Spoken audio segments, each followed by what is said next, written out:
I feel far more joy at having lived this day than grief at having lost it. That's a line I wrote in one of my nature books, To Walk in Wilderness.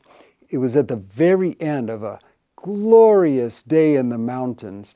The sun was setting, and I really did I felt the joy of that day at the same time as I felt the sadness of its loss.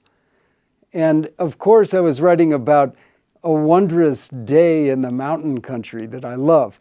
But really, honestly, even more, I was writing about mortality.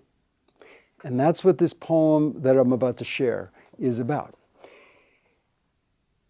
Mortality really is that mix of brevity and beauty, fragility, joy, exhilaration, inspiration, and sorrow that comes with being a living, conscious creature.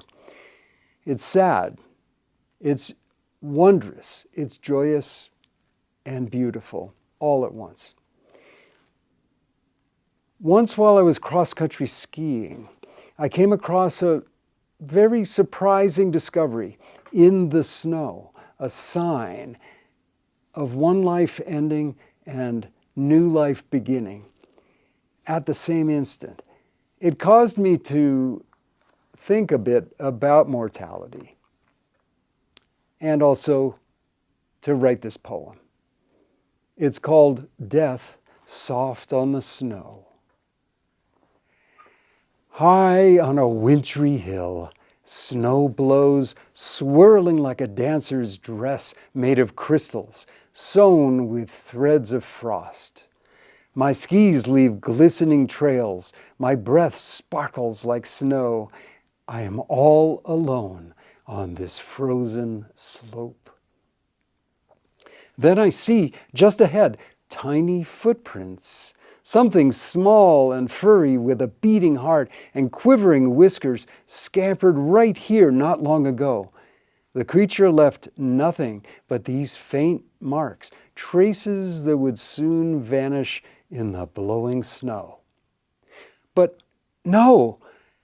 The footprints end abruptly with a sudden crash, leaving a crater the size of a salad bowl in the snow, marking where that beating heart stopped.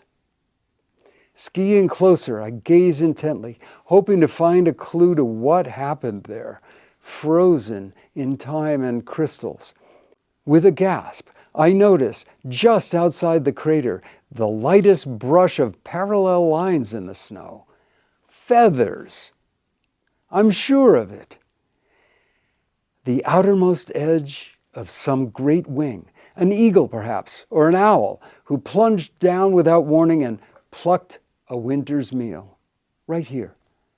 The talons closed tight, squeezing out every bit of life and tomorrow, leaving only a hole in the snow and the softest touch of feathers as they flapped with grace and power high into the sky.